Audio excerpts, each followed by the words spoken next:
रिश्ते खून से नहीं, एहसास और प्रेम से बनते हैं। एक सौतेली बेटी को अपनाना तपस्या हो सकता है, लेकिन जब वह आपको दिल से अपनाती है ना, तो वह सुख दुनिया के किसी भी सुख से बड़ा सुख होता है।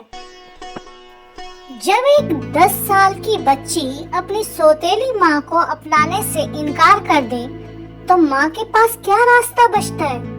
एक ऐसी कहानी जो आपके आंखों में आंसू ला देगी।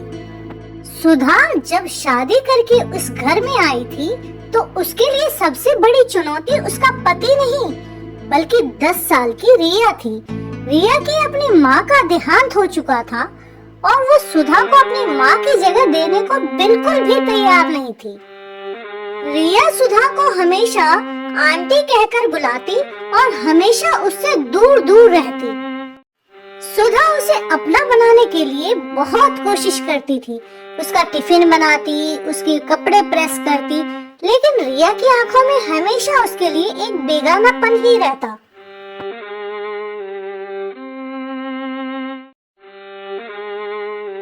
एक दिन रिया बहुत उदास होकर के स्कूल से लौटी, क्योंकि अगले दिन उसके स्कूल में मदर्स डे का फंक्शन था और सभी बच्चे अपनी माँ के साथ स्कूल में आने वाले थे।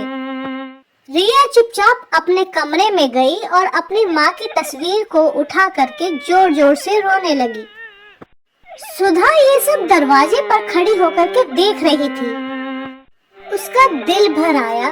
उसने मन में सोचा, मैं इसकी भले माँ नहीं बन सकती, पर एक अच्छी दोस्त तो बन ही सकती हूँ ना।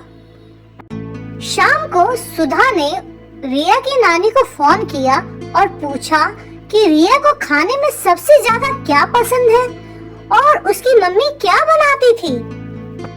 नानी ने बताया कि रिया को अपनी माँ के हाथों का केसर वाला खीर बहुत ज्यादा पसंद है। रिया पूरी रात जागकर जैसे जैसे नानी ने बताया था उस तरीके से खीर बनाने की कोशिश करती रही।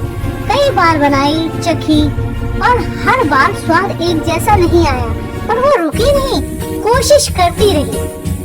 फाइनली खीर बिल्कुल वैसे ही टेस्टी बन गया।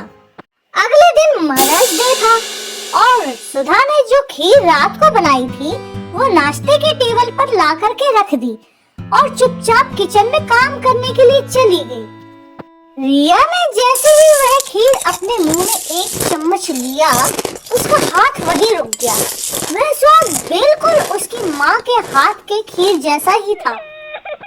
उसके आंखों से आंसू टपकने लगे। रिया दौड़ करके रसोई में गई। उसे देख करके सुधा डर गई कि शायद खीर अच्छा नहीं बना, पर रिया कुछ नहीं बोल पाई। बस उसने कस के सुधा को गले लगा दिया। सिसकते हुए उसने कहा, आंटी नहीं, आप तो बिल्कुल माँ हो। क्या आप आज मेरे स्कूल चलोगी?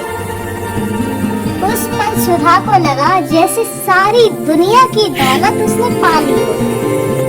एक सौतेली बेटी के मुंह से माँ सुनने का सुख क्या होता है, ये उस दिन सुधा की आंखों में आए आंसू ने अच्छे से बयां कर दिया था।